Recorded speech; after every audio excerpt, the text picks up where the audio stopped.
Ceci. Buenas noches. Buenas noches. Hola, buenas noches. Hola para todos. Buenas noches, profe. Hola, profe. Buenas tardes, pero acá estamos. No sé qué pasaba, que no se podía entrar. Ahí hablé con los del centro y nos abrieron. Bueno. ¿Estamos todos? Parece que sí, bastante.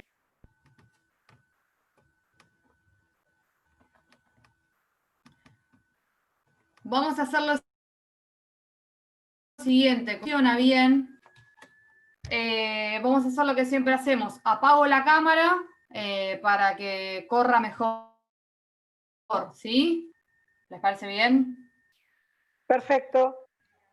Sí, bárbaro. Bueno. Vamos a arrancar haciendo un repaso.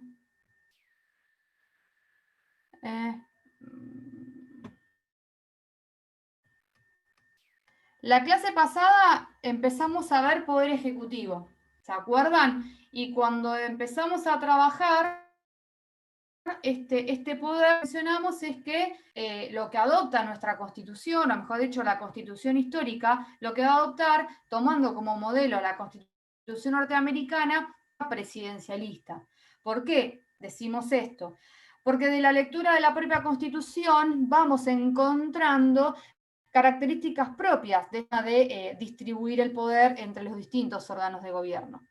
Y uno de los ejemplos claros es aquel artículo que da inicio o que inaugura esta sección, que es el artículo 87. ¿Se acuerdan que el artículo 87 no dice ni más ni menos que el poder ejecutivo de la nación será desempeñado por un ciudadano bajo el título de presidente de la nación argentina? Para muchos autores, entre ellos Absay, lo que va a marcar es que esta definición, este detalle de un ciudadano, lo que denota es este carácter unipersonal, este carácter monocrático del poder ejecutivo. Esto quiero que lo tengamos y lo volvamos a refrescar, porque como hoy uno de los temas que vamos a trabajar es jefe de gabinete de ministros, es importante que tengamos en cuenta esta circunstancia. ¿Por qué? Porque con la incorporación de la figura del jefe de gabinete de ministros, muchos autores, o mejor dicho, algunos autores se han repreguntado si Argentina ha mutado a otra forma de organización del poder. Cuando hablamos de presidente y vicepresidente, ¿se acuerdan que nosotros a lo que referimos es a un binomio o a una fórmula presidencial? Y esto es porque cuando vamos a elegir, cuando vamos a votar, lo hacemos emitiendo un voto para esta pareja, ¿sí? Uno no emite un voto para el presidente y otro para el vicepresidente, sino que están juntos en la misma boleta. Por eso hablamos de fórmula o binomio presidencial. Y en lo que hace a sus condiciones de elegibilidad o a los requisitos para poder ser elegido, tenemos que recurrir a los artículos 89 y 55 y básicamente decimos que son dos: haber nacido en el país o haber nacido en el extranjero, pero ser hijo de ciudadano nativo. Eso por un lado, y por el otro tener 30 años. Esos son los únicos dos requisitos que se necesitan para poder ser elegido presidente o vicepresidente. Antes de la reforma del 94 teníamos otro requisito, que era pertenecer a la Comunión Católica Apostólica Romana. Y si bien hoy en el artículo 55, ¿sí?, que es al cual nos remite el 89, vamos a encontrar otro requisito, que es este requisito económico, el de la renta anual de los 2.000 pesos fuertes o entrada equivalente, ¿se acuerdan que dijimos que si bien la Constitución lo sigue manteniendo, que la reforma del 94 no lo modificó, ha operado, como dice Vidal Campos, una mutación constitucional por sustracción porque ese requisito no lo aplicamos? ¿Sí? Es decir, lo encontramos en el texto supremo, pero en lo que es la Constitución material, en lo que es la realidad, ese requisito cayó en desuetudo, o sea, no se aplica. Bien, son solamente entonces dos requisitos. En lo que hace a la... no sé por qué no me funciona. Otra de las... no sé por qué... acá.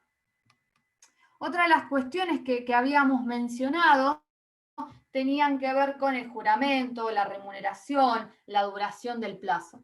¿Se acuerdan que esta fórmula o binomio va a durar 4 años en el poder y le está permitido una reelección inmediata? Es decir, que finalizado ese periodo constitucional de 4 años se pueden volver a presentar en las elecciones. Antes de la reforma del 94 esto era totalmente distinto. Primero, en lo que hace al plazo de duración, que hablábamos de 6 años. Y segundo, que no se permitía la reelección inmediata. Tenían que dejar pasar un periodo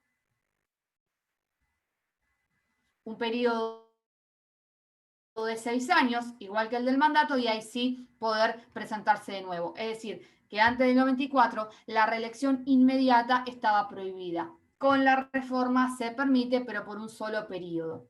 Y lo que hace a la duración, otra de las características de la forma presidencialista, ¿sí? Ya determinado lo que es el texto supremo, lo que va a durar el mandato constitucional, en este caso de 4 años, no puede ser prorrateado, no puede ser prorrogado. Es decir, el presidente no puede recurrir a alguna excusa o alguna circunstancia para él mismo autoprorrogarse, por llamarlo de alguna manera, ese mandato. Es decir, que el día que vence, el día que se cumplen los 4 años, el mandato finaliza y no hay ninguna causal que pueda ser invocada para que esos 4 años se extiendan.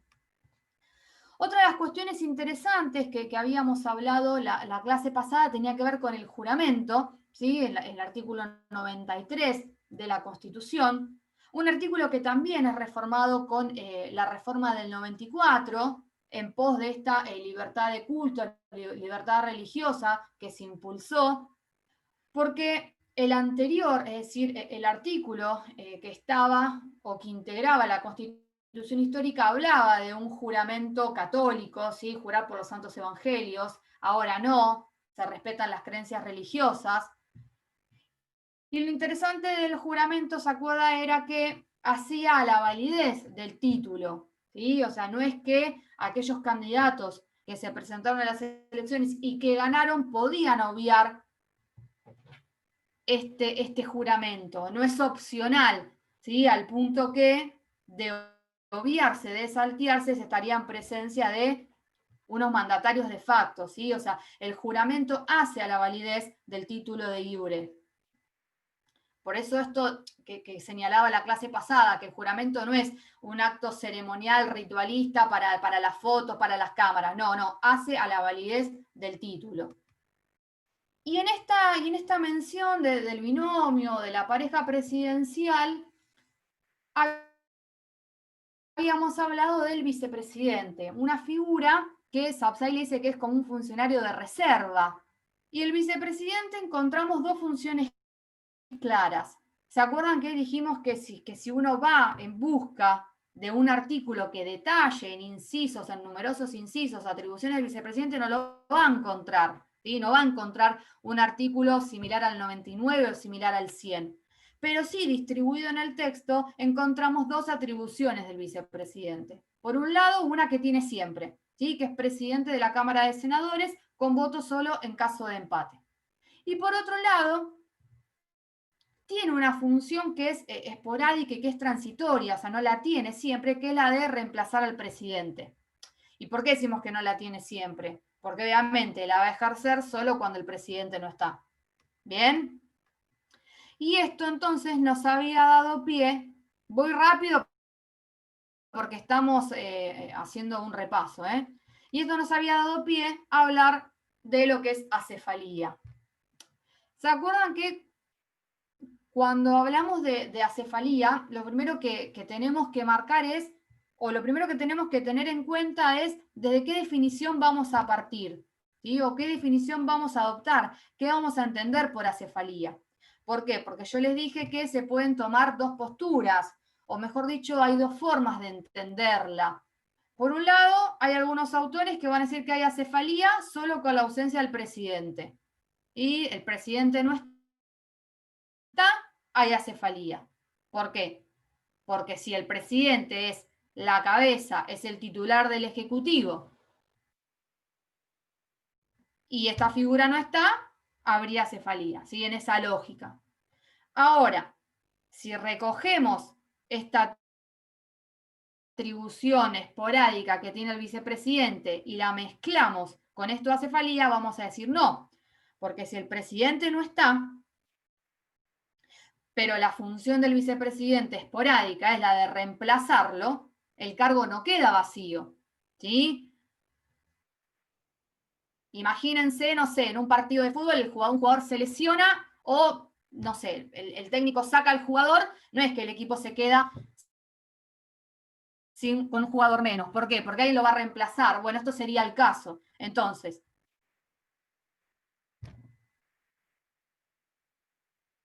el presidente no está por X motivo, ya sea que no está porque, no sé, viajó a un país vecino, no sé, a un acto, no sé, de asunción de un presidente de un país vecino, supongamos, ¿no? Entonces, no está el presidente, no está por un motivo, digamos, transitorio. Bueno, ahí viene el vicepresidente y viene a ocupar el lugar del presidente. Entonces, ¿el Poder Ejecutivo quedó sin titular? No, no quedó sin titular, porque el vicepresidente ocupó el lugar. Entonces, los que aplican esta lógica, lo que van a decir es que acefalía hay cuando no hay ni presidente ni vicepresidente. Es decir, cuando hay una ausencia del binomio presidencial. ¿Sí? A esta tesis es la que suscribe el doctor Jiménez. ¿Sí? Para el titular de la cátedra, acefalía es la segunda parte del artículo 88, cuando hablamos entonces del binomio presidencial.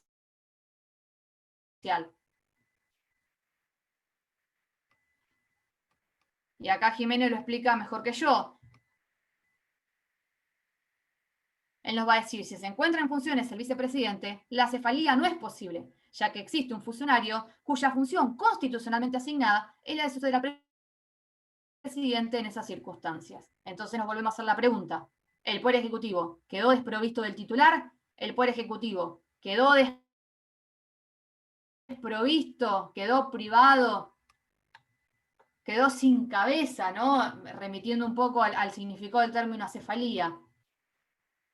No, si hay vicepresidente, no, porque el vicepresidente viene y se sienta en la silla del presidente. Este artículo 88 que nosotros estamos haciendo referencia, que es importantísimo que lo lean y que lo vayan, digamos, amasando, por eso vuelvo a insistir la importancia de estudiar con la Constitución al lado, porque esta segunda parte como que es codificada, ¿sí? O sea, en esta segunda parte vamos a remitir todo el tiempo a los artículos de la Constitución. Este artículo 88, ¿se acuerdan que lo que yo les había comentado era que había dado lugar a dos interpretaciones? Era, bueno, ¿qué nos está diciendo? ¿Qué nos quiso decir el convencional? Que en caso de acefalía, el Congreso es el que tiene que elegir a quién va a ocupar el cargo, o lo que nos quiso decir el convencional es que el Congreso tiene que sancionar una ley. ¿Sí? Estas fueron las dos interpretaciones que dio lugar el artículo 88 y que lo que yo les dije es que ganó la segunda. ¿Sí? No es que el Congreso se tenía que constituir como un cuerpo electoral extraordinario, sino que lo que le encomendaban era del dictado de una ley. Una ley que por primera vez se sancionó en el 1868. ¿Se acuerdan? ¿Perdón, Silvina? No, 1868. Ah, 1868.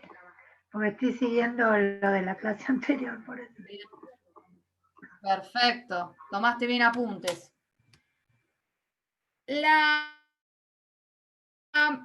importancia de esta ley es que marca dos etapas, que en la primera es idéntica a la que hoy está vigente, ¿sí? a este orden de sucesión, es decir, no hay ni presidente ni vicepresidente. Bueno, ¿qué funcionario va a reemplazar transitoriamente y ya va a ocupar el cargo del Poder Ejecutivo? Bueno, presidente provisorio del Senado, presidente de Cámara de Diputados, presidente de la Corte Suprema.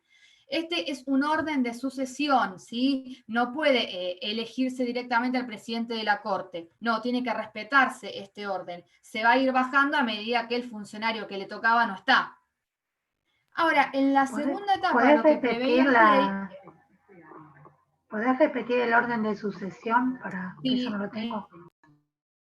El orden de sucesión es presidente provisorio del Senado,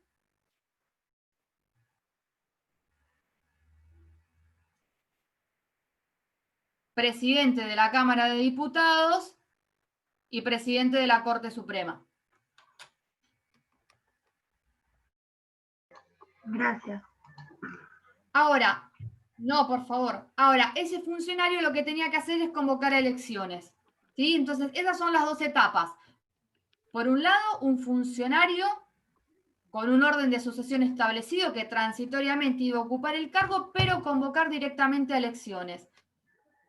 Una circunstancia que se modifica con la ley vigente.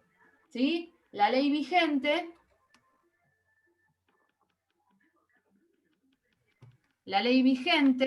va a establecer o va a mantener el orden de sucesión, pero va a eliminar la convocatoria a elecciones. ¿Se acuerdan que ya ese funcionario no tiene que convocar a elecciones? ¿Por qué?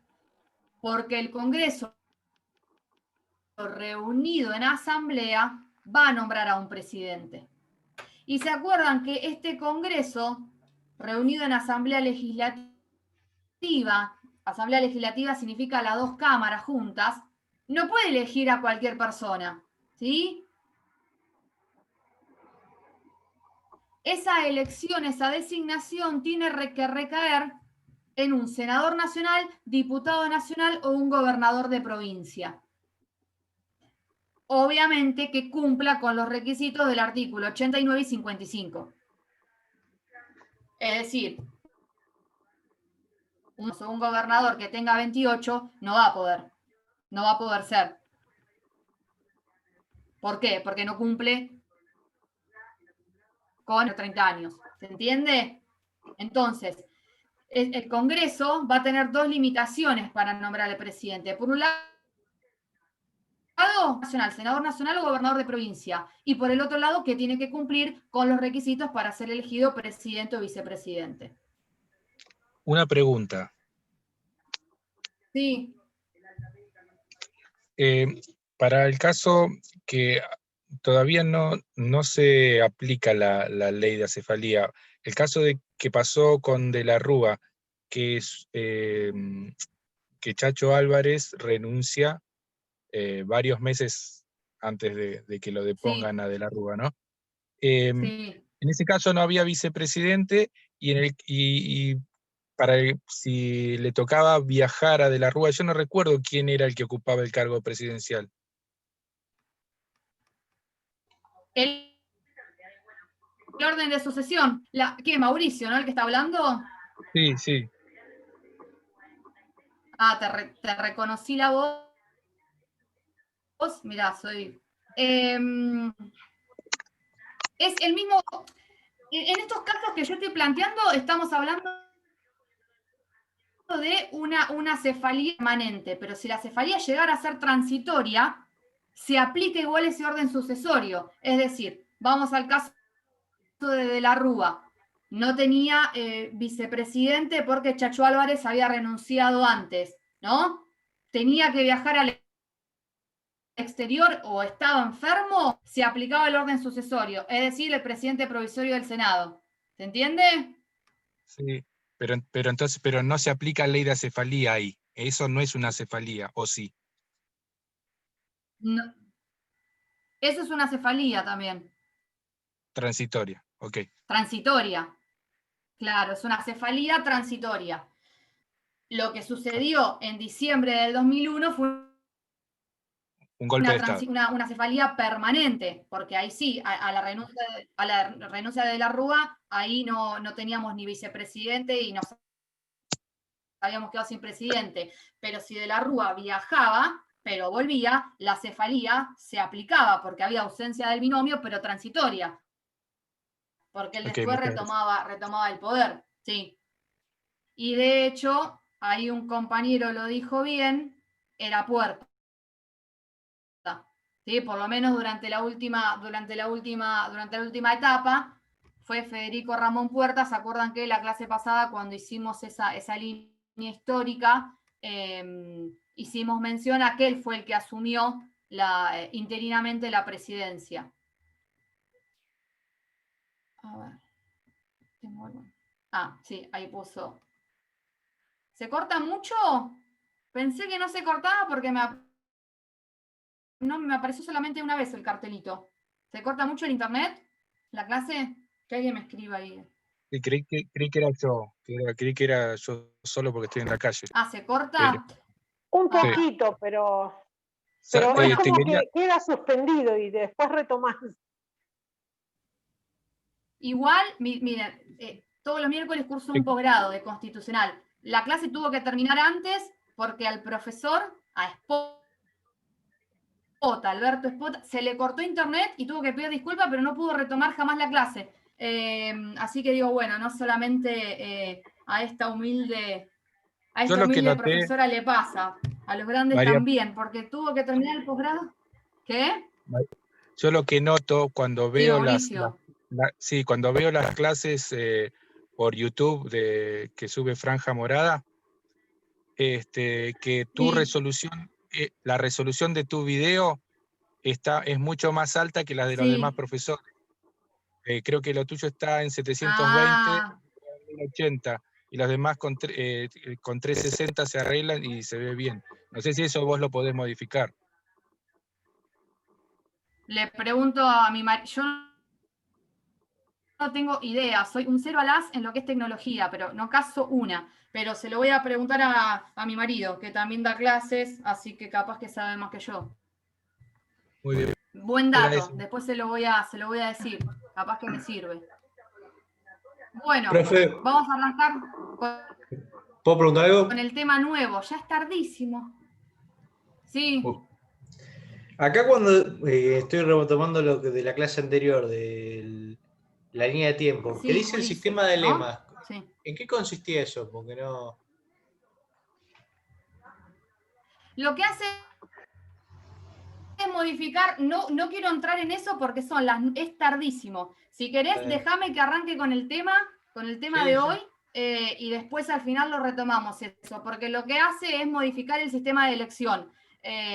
Pero si me pongo con eso, no arrancamos con el tema de hoy, que es justamente el sistema de elección. Mirá, tiene relación, pero me voy a extender demasiado y arrancamos muy tarde la clase.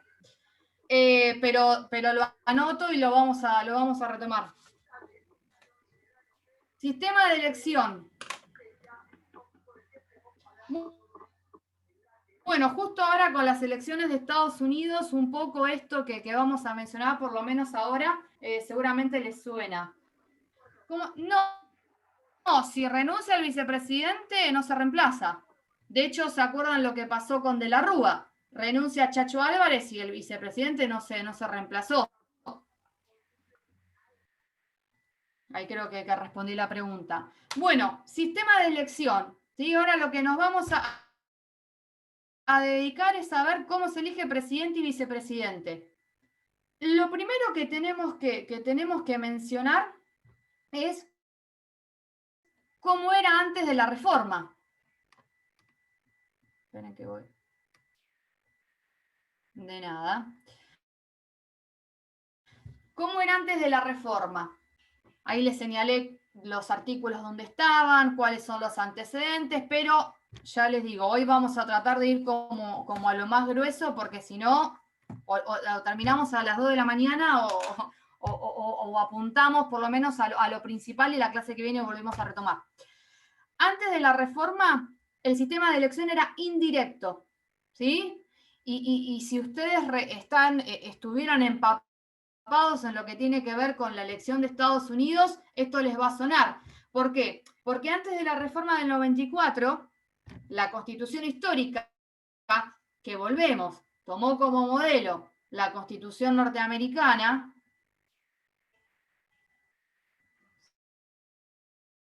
¿Cómo que sigue el PowerPoint de funciones? No entiendo. ¿No están viendo el PowerPoint de Dice ¿el sistema de funciones del elección? vicepresidente. Funciones del vicepresidente. A ver, ¿ven que soy muy mala para esto? Yo porque dijiste los artículos y no los vemos, por eso me di cuenta. Está. Esperen, soy muy mala. A ver. Ahora.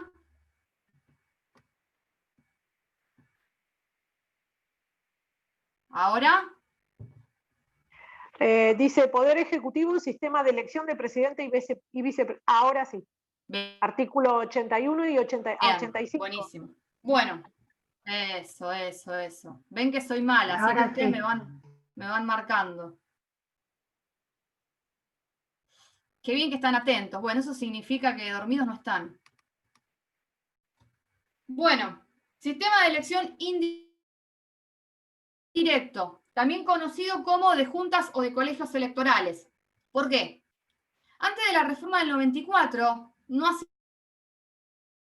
mucho, ¿sí? Uno no elegía directamente al presidente y al vicepresidente. Es decir, los domingos, cuando teníamos que ir a votar, no metíamos en el sobre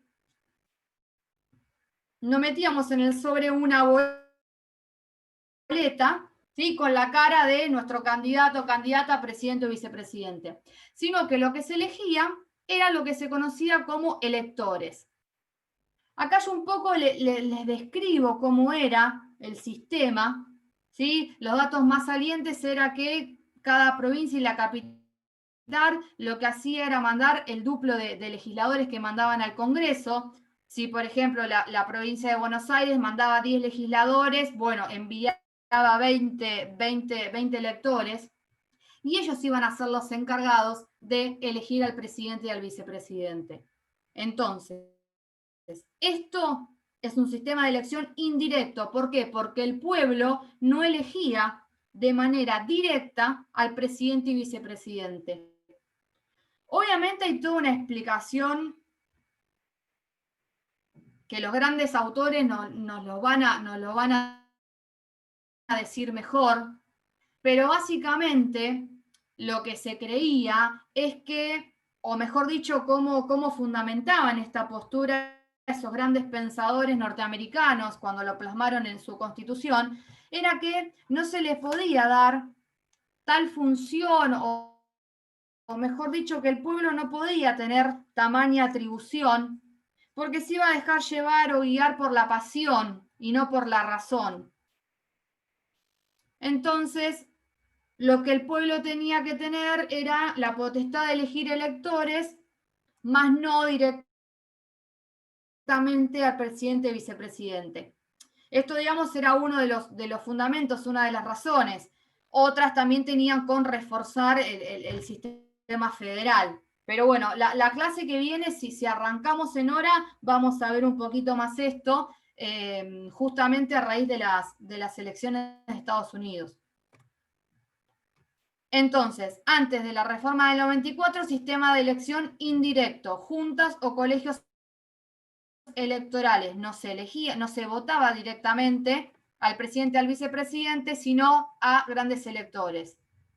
No, tampoco, se hacían dos listas por separado, una lista de presidente y una lista de vicepresidente. Ahí respondió una pregunta de una compañera. Ahora, después de la reforma del 94, ¿sí? Ahí también ubiqué los artículos donde lo encontramos ahora. El cambio fue radical, ¿sí? Fue un impacto profundo. Me salió un título de una película. ¿Por qué? Porque pasamos de un sistema de elección indirecto a un sistema de elección directo. El pueblo ahora elige directamente al presidente y al vicepresidente.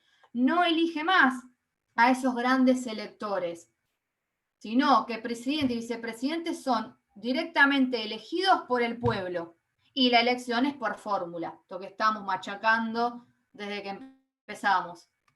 Pero la Constitución no se quedó ahí, ¿sí? O sea, no le bastó hacer este cambio radical,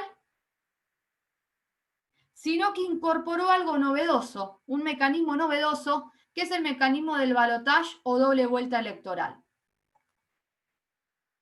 Entonces, no solamente pasamos de un sistema de elección indirecto a uno directo, sino que incorpora la reforma un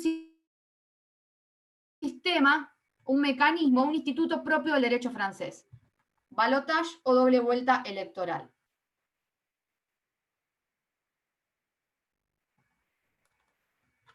¿Y qué significa este balotaje o doble vuelta? Bueno, muchos ya, digamos, por el solo ejercicio de los derechos políticos lo tienen que saber. Todos creo que una idea tenemos. El balotaje lo que supone es un instituto o un mecanismo que, en resumidas palabras, lo que propone es en la necesidad de que aquel candidato o candidata a un cargo electivo obtenga o se haga acreedor de ese cargo al cual aspira, habiendo obtenido una mayoría ya establecida o una cantidad de votos ya determinada. Y qué mejor que explicarlo citando como ejemplo nuestra propia Constitución. ¿Por qué? Porque nuestra Constitución lo que nos va a decir es, de vuelta, que el sistema de elección es directo, pero ¿quién va a resultar electa o qué fórmula va a ganar? Entonces acá la Constitución nos va a hablar de porcentajes.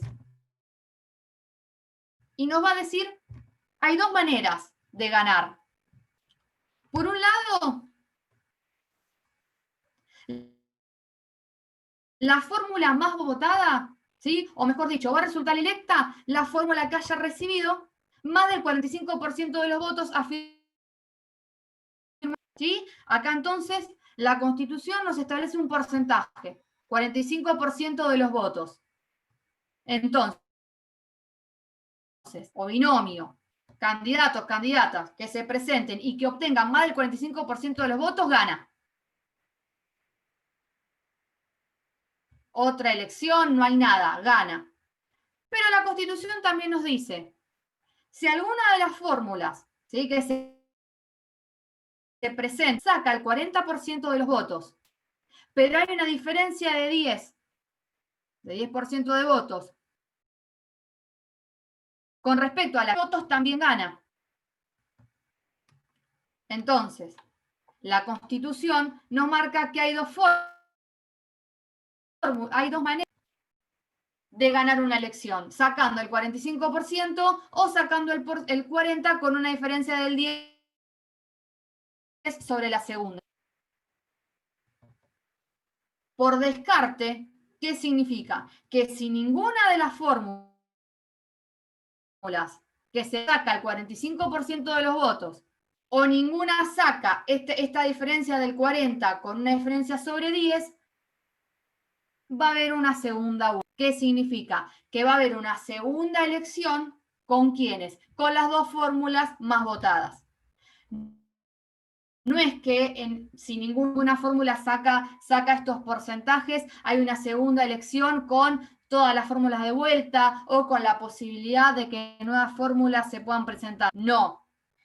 Si en las primeras elecciones ninguna fórmula saca estos porcentajes, las dos fórmulas más votadas se van a volver a encontrar en lo que se conoce como la doble vuelta.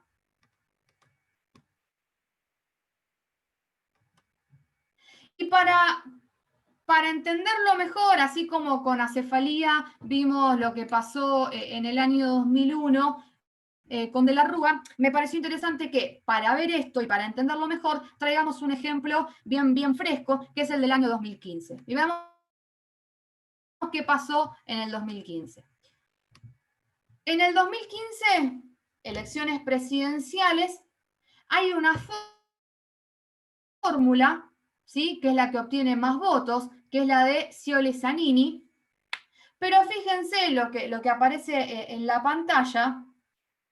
Scioli-Zanini no obtiene ninguno de los porcentajes que la Constitución nos establece. ¿Sí? ¿Por qué? Porque obtiene el triunfo, pero con el 37,08%. La idea del balotaje y del establecimiento de porcentajes totalmente arbitrarios, ¿no? Porque esto del 45, del 40 sobre el 10 es algo que no surge de ningún lado, ¿no? Tiene un sentido, o por lo menos en lo que hace el Instituto del Balotaje tiene una razón de ser, y es que se cree que, o lo que se intenta es que aquel candidato o candidata a este cargo electivo, al exigirle que obtenga ese porcentaje, se entiende que tiene una mayor legitimidad, ¿sí? Que la mayor parte del pueblo la eligió, entonces le da una mayor legitimidad para hacerse acreedora y para permanecer en el cargo. Ese es el sentido de establecer porcentajes fijados, ¿sí? El creer que quien obtiene ese porcentaje tiene una mayor legitimidad que aquel que no lo obtiene.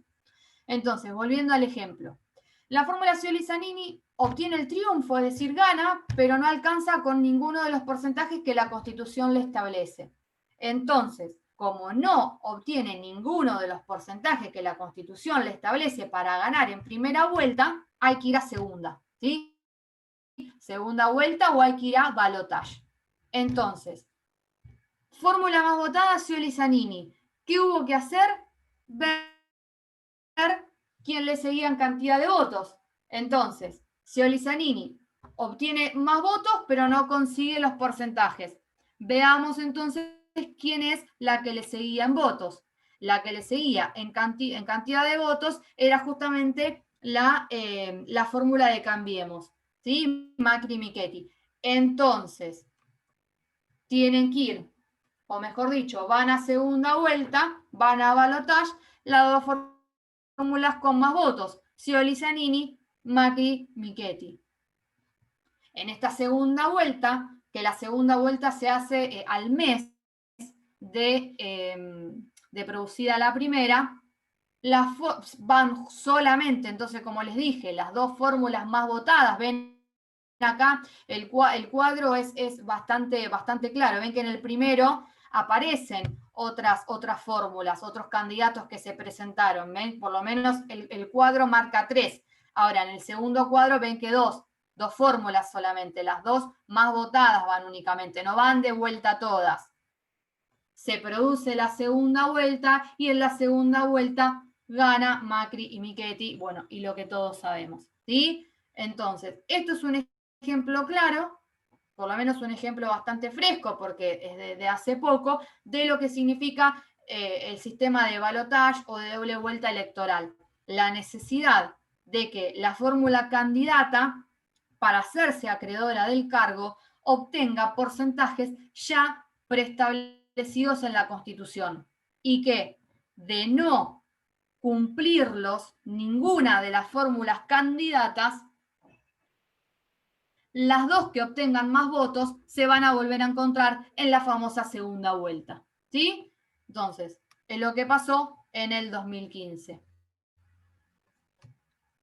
Ahora, claramente pueden pasar un montón de circunstancias. ¿Por qué? Porque ustedes imagínense, y de hecho en el 2003 pasó. Ustedes se acuerdan que en el 2003, cuando se producen las elecciones que se presentan dentro de otros candidatos, la fórmula Menem-Romero y Kirchner-Scioli, ninguna obtiene los porcentajes o alcanza con los porcentajes que establecía la Constitución. Entonces se provoca esta segunda vuelta. Pero antes de, bueno, y se acuerdan que la fórmula que más votos había recibido era la de Menem-Romero y le seguía la de Kirchner-Scioli. ¿Se acuerdan que antes de la segunda vuelta o antes de la doble elección, una fórmula renuncia? ¿Se acuerdan que Menem-Romero renuncia? Entonces se proclama electa o ganadora a la fórmula Kirchner-Scioli. Recuerdan este ejemplo también.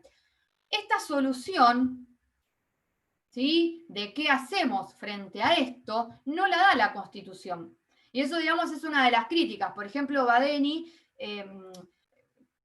critica las soluciones que da el Código Electoral, ¿sí? Yo ahí la cité, la 24.444. El Código Electoral va a establecer en los artículos 153, 154 y 155 distintas soluciones a las distintas posibilidades que pueden surgir. Fíjense, y esto, digamos, para traerlo justamente con el ejemplo del 2003, el artículo 155 dice: en caso de renuncia de los dos candidatos de cualquiera de las dos fórmulas más votadas en la primera vuelta, se proclamará electa la otra. ¿Sí? Es lo que pasó en el 2003. una de las fórmulas más votadas, que fue Menem Romero, renuncia, se proclama electa a la fórmula Kirchner-Scioli. Badeni lo que va a manifestar o su visión crítica es que un poco contradice, o a su entender se contradice esta solución dada por el Código Electoral con el propio espíritu del mecanismo de balotaje. ¿Por qué? Porque él lo que establece es que en este caso, y él cita para fundar su crítica, lo cita en este ejemplo. La fórmula Kirchner-Scioli creo que había sacado el 23% de los votos, ¿sí? Entonces él lo que dice es, si la reforma del 94, cuando incorpora el mecanismo de balotaje, lo hace justamente para que la fórmula electa tenga mayor legitimidad a establecer porcentajes altísimos, ¿sí? Porque el 45 o el 40 con diferencia del 10 son muy altos. Entonces, él dice, si la idea del convencional reformador fue justamente eso, dotar de mayor legitimidad, que los candidatos o que la fórmula que resulte electa lo haga con una mayor legitimidad al alcanzar esos porcentajes, la solución del 155 es inconstitucional. ¿Por qué? Porque se permitió que una fórmula que había obtenido solo el 20% de los votos, una fórmula que obtuvo solo el 20% de los votos, o sea, la mitad o menos de la mitad de lo que establece la Constitución, se haga acreedora del cargo. Entonces dice, es incompatible la solución que brinda el 155 con el espíritu, el fundamento, el objetivo del mecanismo de balotaje. Él dice, en esos casos lo que se tiene que hacer es convocar a nuevas elecciones, ¿sí? Elegir de vuelta, barajar de nuevo. Esto obviamente es una opinión crítica de un autor, pero bueno, como traje el ejemplo, lo quería citar. ¿Bien? Estoy yendo bastante rápido, me parece, ¿no? Si voy muy rápido, me van frenando. ¿Se durmieron? ¿Hay alguien ahí del otro lado? No, está bien. Sí, estamos escuchando. Perfecto, Estamos perfecto. escuchando. Pasa que a veces pongo primera y no freno y como acá no veo sus caras, es más difícil darme cuenta si voy más rápido. Está bueno el ejemplo de algo que nos pasó, sí, que yo digo que está bueno los ejemplos sobre algo que pasó y que lo vivimos, entonces es más fácil entenderlo en mi caso. A mí Sí, fue muy clara la explicación. me parece que está buenísimo. Y, claro, es que justamente la idea es esa, porque uno lo vivió. Entonces está bueno traer esos ejemplos, porque es algo que vivimos y también está bueno, o por lo menos a mí me parece, entenderlos o verlos hoy con este manojo de conocimiento, de información, y verlos con otra mirada, porque tal vez en ese momento lo vivimos y hoy lo entendemos, y eso me parece que está buenísimo, por lo menos para mí, ¿no? Es como, o esa es la idea. Bueno. No sé si reírme o llorar, porque somos la historia viviente. Sí. Bueno, pero ustedes saben que lo bueno de esta materia es que siempre tenemos como ejemplos bien frescos, ejemplos de ayer. Es una materia, esta segunda parte también es bastante política y siempre tenemos, este país siempre nos da ejemplos. Eso está bueno, por lo menos a los fines didácticos. No sé si de vivir la realidad del país, pero didácticamente está bueno.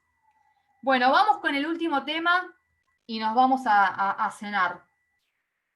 Y es un tema que venimos un poco hablando, y ese es jefe de gabinete de ministros. La clase que viene, no se preocupen que volvemos a hacer, vieron que yo siempre hago un repaso, así que no se preocupen que vamos a volver a retomar sistema de elección.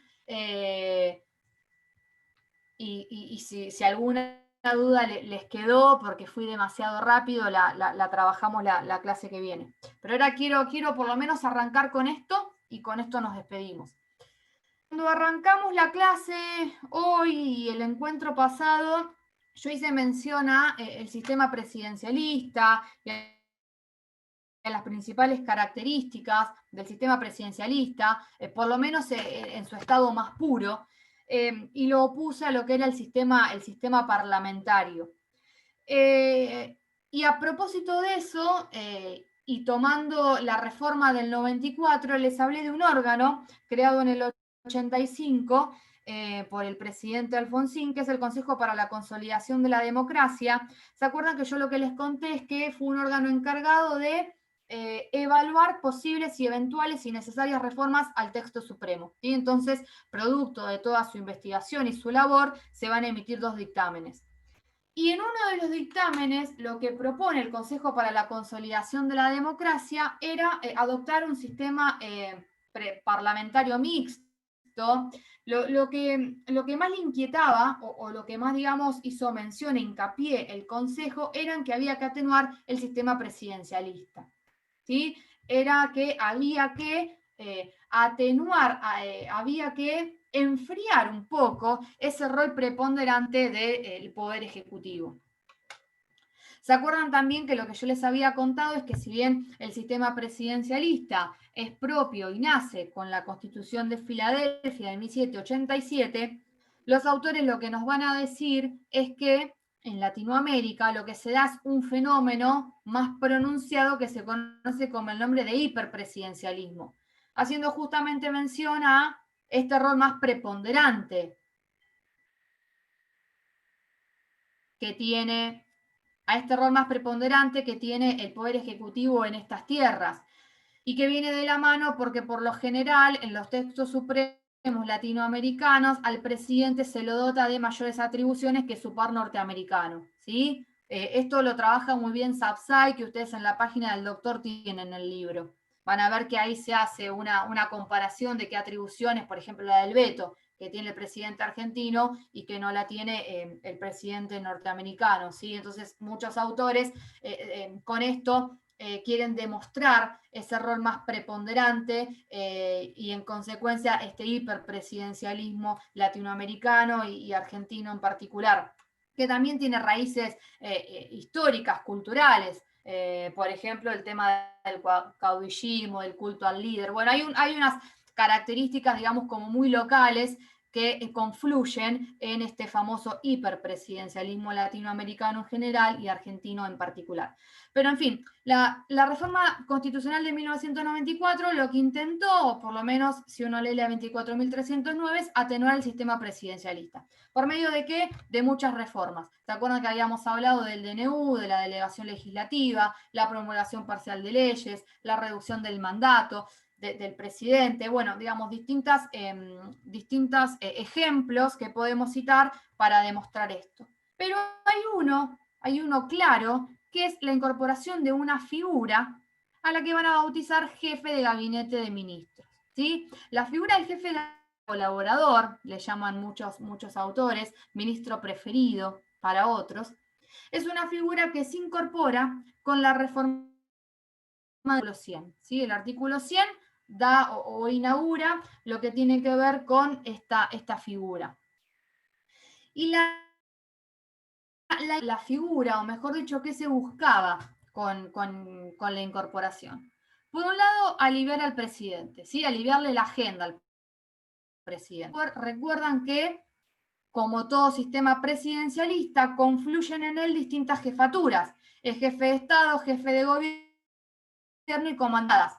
Entonces, la idea de crear un jefe de gabinete de ministros, dándole justamente a este jefe de gabinete de ministros potestad administrativa o la idea de que ejerza la administración, bueno, sería, o mejor dicho, se pretendía pie al presidente en esa función. Por otro lado, otro de, digamos, de los objetivos de la incorporación, en situaciones de grave tensión política, resguardando la figura del presidente. Y acá, generalmente cuando uno estudia el sistemista, esto de que Mejía lo dice bien, que siempre cuando uno habla de jefe de gabinete, de sistema presidencialista, se utilizan como eléctricos, y se habla de fusibles, de válvulas de escape. Y cuando se cuestiona o se hace una visita sobre el presidencialismo, por ejemplo, Gargarella suele, en un libro muy interesante que se llama Crítica de la Constitución, él señala distintos cuestionamientos que pueden hacerse contra el presidencialismo, y uno de las voces críticas que realiza es justamente esto de la falta de válvulas de escape. Y lo que importa el presidencialismo y en este, digamos, en esta unipersonalidad que tiene ese poder ejecutivo, le dice, bueno, en situaciones críticas, en situaciones donde justamente el sistema está por colapsar,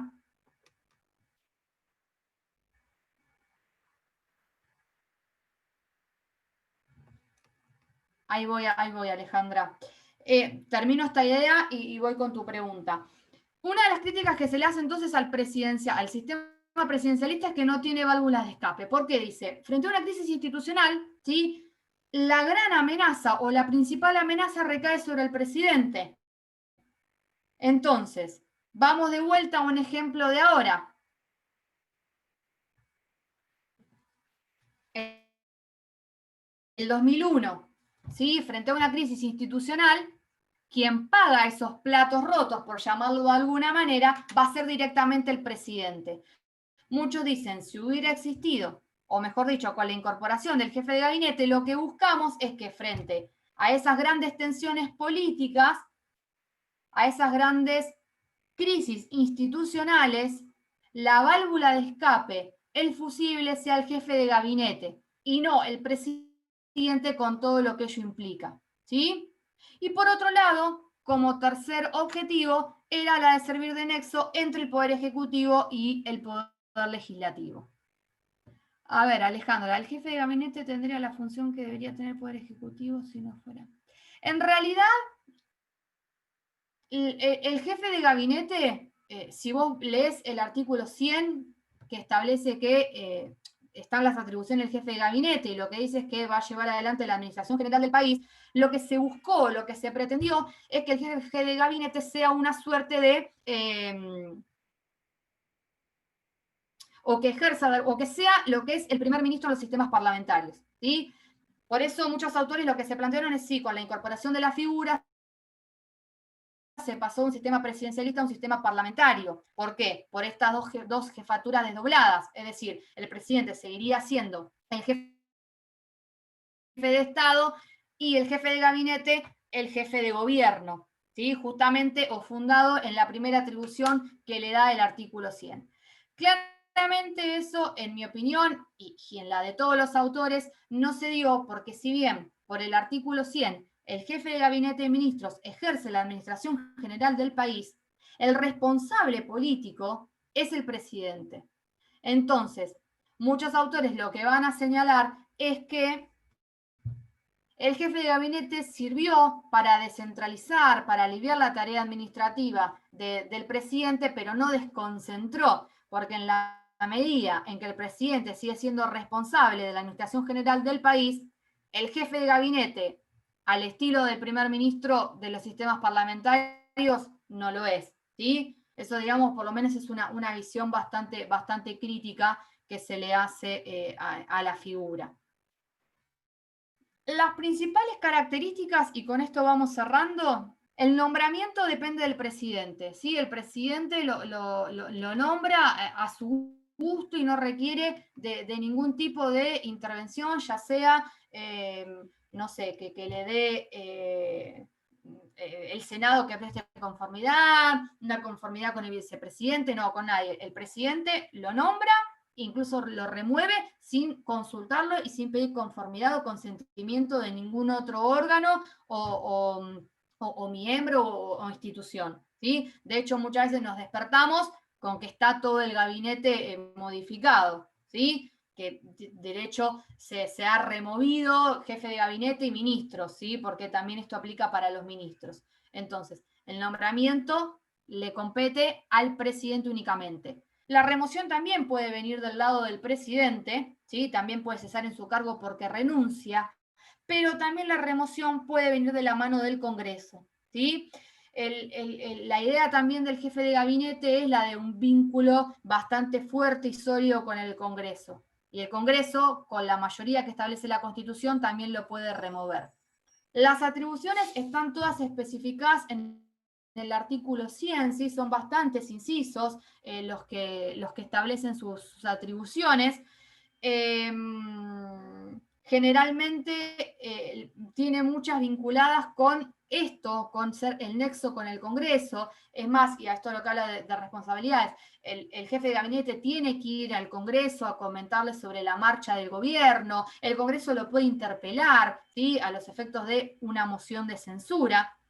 Cuando ustedes lean moción de censura, les va a llamar la atención porque es la primera y única vez que la Constitución lo nombra, y la moción de censura es un típico instituto de los sistemas parlamentarios. La Constitución dice algo así como que el Congreso lo puede interpelar a los efectos de una moción de censura y removerlo. Quiroga Lavie, cuando analiza el artículo, él dice, ojo, lo puede interpelar para una moción de censura y no necesariamente removerlo. Él dice, son dos cosas distintas, y ahí lo interpreta la I, ¿sí? La I que lleva el artículo. La moción de censura, en su explicación, tiene que ver con, por ejemplo, una quita de confianza que le hace el órgano legislativo al jefe de gabinete.